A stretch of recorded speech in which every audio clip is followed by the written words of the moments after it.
Hello everyone, welcome to your channel unique study hub by Neha. This side Neha. तो कैसे हैं आप सब? होप सो सब बढ़िया होंगे। तो गाइस, आप सबको पता है कि हमारे चैनल पर सिविक्स की क्लासेस चल रही हैं, जिसमें मैंने आपसे लास्ट वीडियो में भाग 4 राज्य के नीति निर्देशक तत्व और मौलिक कर्तव्य के बारे में डिस्कस कर लिया था। तो मैं आपको ये कहना चाहूँगी कि आज की वीडियो देखने से पहले आप पहले की वीडियो सारी देख लीजिए और आज की वीडियो फिर देखिए, तभी आपको सब कुछ समझ आएगा। तो गाइज, आज हमारी बारी है भाग 5 की, जिसमें मैं आज आपको राष्ट्रपति के बारे में कुछ बताऊंगी। तो ये हमारा पार्ट 1 रहेगा राष्ट्रपति के लिए, क्योंकि राष्ट्रपति बहुत लंबा है। ठीक है, तो पार्ट 1 रहेगा ये आज, और होप सो कल सुबह आपको जो है पार्ट 2 भी मिल जाएगा। तो आज हम इस भाग 5 को स्टार्ट करते हैं। वीडियो के एंड तक बने रहिएगा। वीडियो को maximum like, share and subscribe आप ज़रूर कीजिएगा। तो चलिए गाइज, आज की वीडियो अपनी स्टार्ट करते हैं। तो गाइज, भाग 5 में अगर हम बात करें तो अनुच्छेद 52 से 151 अनुच्छेद जो हैं भाग 5 के अंतर्गत आते हैं।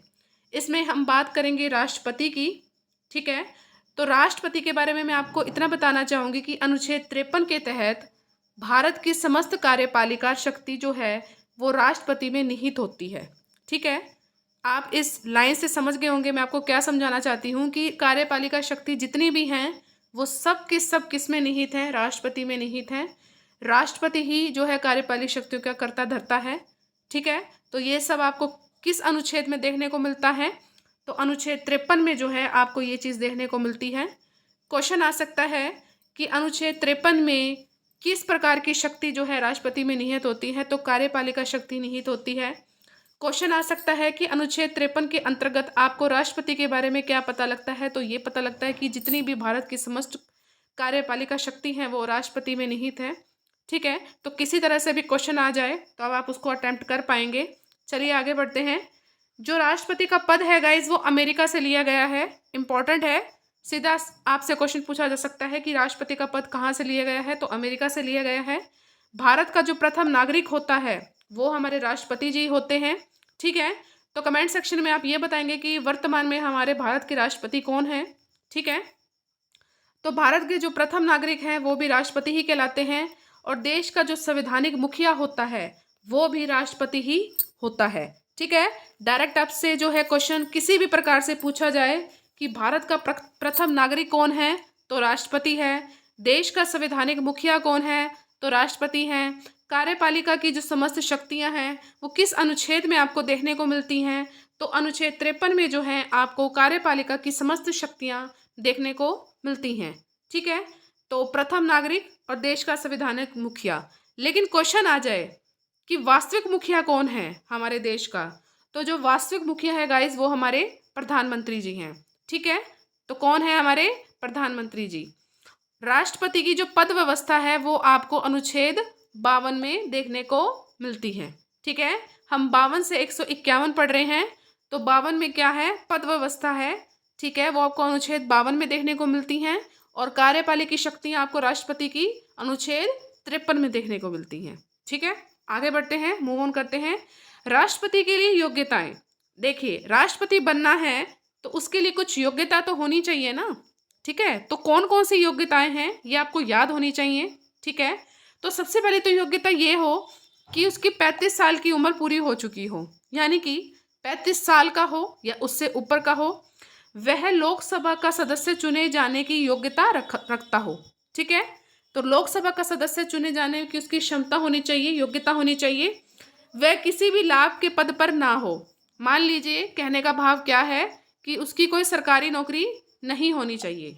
ठीक है, राष्ट्रपति पद के लिए 50 जो है प्रस्तावक और 50 अनुमोदक होने चाहिए उम्मीदवार के लिए। ठीक है, तो इतनी चीज़ें हैं जो राष्ट्रपति की योग्यता होती हैं। अगर ये फुलफिल करता है तो वो राष्ट्रपति बन सकता है। ठीक है, अब हम जानेंगे कि चुनाव किस तरह होता है। तो राष्ट्रपति का जो चुनाव होता है वो निर्वाचक मंडल द्वारा होता है। ठीक है, डायरेक्ट क्वेश्चन पूछा जाएगा आपसे कि राष्ट्रपति का चुनाव किसके द्वारा होता है? तो राष्ट्रपति का जो चुनाव होता है निर्वाचक मंडल द्वारा होता है। मैं आपको बता दूं कि जो आज की वीडियो है एक एक लाइन से एक एक क्वेश्चन है। ठीक है, एक एक लाइन से आपका एक एक क्वेश्चन है, तो आप वीडियो में ही याद कर लीजिए। ठीक है, साथ साथ अपने नोट्स बनाते जाइए और आप जो है फिर उसको रिवाइज करते रहें। आपको सब चीज़ें याद हो जाएंगी। तो बात कर रही थी मैं कि राष्ट्रपति का जो चुनाव है निर्वाचक मंडल द्वारा होता है। तो निर्वाचक मंडल में कौन कौन आते हैं? तो निर्वाचक मंडल में आते हैं लोकसभा के सदस्य, राज्यसभा के सदस्य, विधानसभा के सदस्य। ठीक है, तो ये जो होते हैं निर्वाचन मंडल के अंतर्गत आते हैं। और इसमें एक कंडीशन एक और है कि निर्वाचित सदस्य ही राष्ट्रपति के चुनाव में जो है भाग लेंगे। ठीक है, जिनके इलेक्शन हो जाते, इलेक्टेड पीपल ही जो हैं, इलेक्टेड मेंबर्स ही जो हैं राष्ट्रपति के चुनाव में क्या लेंगे? भाग लेंगे। तो इतनी चीज जो है आपको चुनाव से संबंधित याद रखनी है। ठीक है, आगे बढ़ते हैं। चुनाव प्रक्रिया, ये कौन सी प्रक्रिया है इसके बारे में जानते हैं। इसका तो डायरेक्ट ही आपको याद रखना है कि एकल स्क्रमपीय जो है मत पद्धति के आधार पर जो है समानुपातिक प्रतिनिधित्व प्रणाली के द्वारा जो है कराया जाता है। ठीक है, तो इतना आपको जो है याद रखना है। आगे बढ़ते हैं कि शपथ कौन कौन दिला सकता है राष्ट्रपति को। सबसे पहले सर्वोच्च न्यायालय के भारत के मुख्य न्यायाधीश, ये पहले नंबर पे हैं। ठीक है, सर्वोच्च न्यायालय के भारत के जो मुख्य न्यायाधीश हैं ये जो है राष्ट्रपति को शपथ दिलाते हैं। अगर ये नहीं है तो सर्वोच्च न्यायालय का जो दूसरा न्यायाधीश हो, जो वरिष्ठतम है दूसरा न्यायाधीश हो, ठीक है, तो वो जो है राष्ट्रपति को शपथ दिला सकता है। तो ये चीज़ भी आपको पता होनी चाहिए। मुझे उम्मीद है कि ये स्लाइड आपको बहुत पसंद आई होगी। ठीक है, पसंद आई है तो प्लीज़ लाइक ज़रूर कीजिएगा और कमेंट सेक्शन में अपने फीडबैक ज़रूर देना है। बात करेंगे हम वेतन की, राष्ट्रपति के वेतन की। तो 5 लाख रुपए है राष्ट्रपति का वेतन और पेंशन इनकी बनती है 1.5 लाख। ठीक है, कार्यकाल है पद ग्रहण की तिथि से 5 वर्ष तक। इस्तीफा ये किसको दे सकते हैं? ये उपराष्ट्रपति को जो है इस्तीफा दे सकते हैं। आगे आने वाली वीडियोस में आपको उपराष्ट्रपति के बारे में भी बहुत अच्छे से पढ़ाऊंगी। ठीक है, पद मुक्ति इंपॉर्टेंट है। महाभियोग प्रस्ताव अनुच्छेद 61 में इसके बारे में आपको विवरण देखने को मिलता है, महाभियोग। ठीक है, तो ये महाभियोग क्या है ये मैं आपको बताना चाहूंगी कि इसमें क्या होता है कि जैसे राष्ट्रपति अगर वो गैर कानूनी गैर संवैधानिक कोई कार्य करता है ना, तो उसको उसके पद से हम क्या कर सकते हैं? हटा सकते हैं। बशर्ते ये है कि दोनों सदनों में से वो किसी भी सदन में जा सकता है और 14 दिन से पहले पहले जो है उसको आप क्या करेंगे? राष्ट्रपति को आपको जो है नोटिस भेजना पड़ेगा।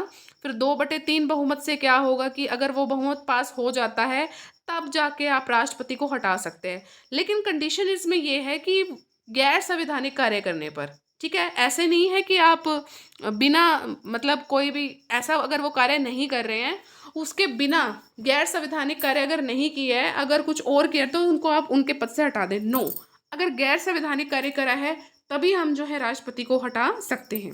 ठीक है, जब राष्ट्रपति गैर संवैधानिक कार्य करने लगे उस दशा में राष्ट्रपति के खिलाफ संसद के किसी भी सदन में, लोकसभा हो राज्यसभा हो, किसी भी सदन में महाभियोग प्रस्ताव लाया जा सकता है, परंतु 14 दिन पूर्व जो है आपको राष्ट्रपति को सूचना देनी होगी और सूचना पत्र पर उस सदन के 1/4 सदस्य के हस्ताक्षर भी होने चाहिए। ठीक है, उसी सदन के होने चाहिए। और यदि महाभियोग प्रस्ताव दोनों सदनों के जो है 2/3 बहुमत से पास हो जाए, राष्ट्रपति को अपने पद से त्याग पत्र देना पड़ता है। जो मैंने आपको बताया वही लिखा हुआ है। ठीक है, तो ये 2/3 बहुमत होना चाहिए। ठीक है, 14 दिन पूर्व जो है आपको जो है राष्ट्रपति को पहले बताना है, ये चीज़ आपको याद रखनी है। ठीक है, 1/4 सदस्यों के हस्ताक्षर होने चाहिए सूचना पत्र पर। तो इन्हीं इससे ही आपके 4-5 क्वेश्चन बन सकते हैं। महाभियोग बहुत इंपॉर्टेंट है और ये किस में आता है? अनुच्छेद 61 में। ठीक है, याद रखिएगा। आगे बढ़ते हैं। महाभियोग से जो सिर्फ हम जो है 2 व्यक्ति को ही पद से हटा सकते हैं। ठीक है, महाभियोग जो है इन 2 जो पद हैं 2 पदों से ही हटा सकते हैं, 2 व्यक्तियों को पदों से हटा सकते हैं। सॉरी, 2 व्यक्तियों को पद से हटा सकते हैं। एक तो हमारे राष्ट्रपति हो गए जिनके बारे में आप पढ़ रहे हैं, एक है सुप्रीम कोर्ट या हाई कोर्ट के न्यायाधीश। इनको हम महाभियोग से की प्रक्रिया से इनको हटा सकते हैं। और महाभियोग की प्रक्रिया कोई इतनी नहीं है कि 2 दिन में कंप्लीट हो जाएगी, बहुत लंबा प्रोसीजर है। राष्ट्रपति को हटाना है या सुप्रीम कोर्ट के न्यायाधीश या हाई कोर्ट के न्यायाधीश को हटाना है, कोई बच्चों का खेल नहीं है ये कि अगर आज हमने बोला तो वो कल हट जाएंगे। बहुत लंबा प्रोसीजर है। ठीक है, और लेकिन आपको इस चीज़ का पता होना चाहिए कि किस कंडीशन पे जो है हम राष्ट्रपति को जो हटा सकते हैं, सुप्रीम कोर्ट के न्यायाधीश को हटा सकते हैं या हाई कोर्ट के न्यायाधीश को हटा सकते हैं। तो ये कंडीशंस हैं महाभियोग से। तो इतना ये जो है आपको पता होना चाहिए। ठीक है, आगे बढ़ते हैं। राष्ट्रपति के कार्य और शक्तियाँ। विधायिका संबंधी शक्तियाँ होती हैं, ये हम नेक्स्ट वीडियो में इनकी डिटेल पढ़ेंगे, ठीक है। राष्ट्रपति की कार्य शक्तियाँ, विधायिका संबंधी इनके पास शक्तियाँ होती है राष्ट्रपति के पास। कार्यपालिका संबंधी शक्तियाँ होती हैं, न्यायपालिका संबंधी शक्तियाँ होती है, सेना संबंधी शक्ति होती है, आपातकालीन संबंधी शक्ति होती है, विवेक संबंधी होती है और अन्य वीटो पावर भी होती हैं। तो इतनी शक्तियाँ जो हैं राष्ट्रपति के पास होती हैं, ये हमारी नेक्स्ट वीडियो रहेगी। और ये था आज का पार्ट 1। कैसा लगा है कमेंट सेक्शन में आप अपना फीडबैक ज़रूर देंगे, ठीक है। कमेंट सेक्शन में आप अपना फीडबैक ज़रूर दीजिए कि आपको ये वीडियोस जो है कैसी लग रही हैं। सिविक्स की हमारी जो है सीरीज़ चल रही हैं, प्लीज़ आप कमेंट सेक्शन में अपना फीडबैक ज़रूर दें। अगर आप चैनल से नए जुड़े हैं, ठीक है, तो आप सब्सक्राइब कीजिए, मेरे चैनल को सपोर्ट कीजिए। सब्सक्राइब का जो रेड बटन है उसको ज़रूर प्रेस कीजिए और ऑल पर ज़रूर क्लिक कीजिए, तभी आपको मेरे चैनल पर जितनी भी वीडियोस होंगी उसकी नोटिफिकेशन आपको जो है टाइम टू टाइम मिलती रहेगी, ठीक है। 2 दिन बाद जो है मैं आपको हिंदी ग्रामर की जो है 2 क्लासेस दूंगी, ठीक है। थोड़ी सी मैं बिजी हूँ 2 दिन, लेकिन उसके बाद जो हमारी जो है कॉन्टीन्यूसली जो चलती हैं क्लासेस तो चलेंगी। फिर मेरे आपसे प्रॉमिस है कि दिन में 3 वीडियो तो मैं आपको ज़रूर दूंगी, ठीक है। थोड़ी सी बिजी हूँ, ठीक है। तो सब्सक्राइब ज़रूर कीजिए, लेकिन कल भी एक वीडियो आपके साथ ज़रूर मैं शेयर करूँगी। मेरी पूरी कोशिश रहेगी कल की डेट में आपके पास एक वीडियो ज़रूर हो, सिविक्स की ही रहेगी, ठीक है। तो मिलेंगे अपनी नेक्स्ट वीडियो में। हाँ, लाइक और शेयर करना मत भूलिएगा। शेयर आप अपने एजुकेशनल जितने भी आपके ग्रुप्स हैं उसमें आप मैक्सिमम शेयर कीजिए। साथ में मैं आपको बता दूं कि टेट एग्ज़ाम स्टडी यहीं से मेरी पहचान है, तो टेट एग्ज़ाम स्टडी पर मैं आपको जो है हिस्ट्री करवा रही हूँ, साथ में आपको MCQs भी करवा रही हूँ, तो उस चैनल को भी आप ज़रूर सपोर्ट कीजिए, ठीक है। चलिए मिलेंगे अपनी नेक्स्ट वीडियो में। Till then thank you so much for watching. Bye bye guys and take care.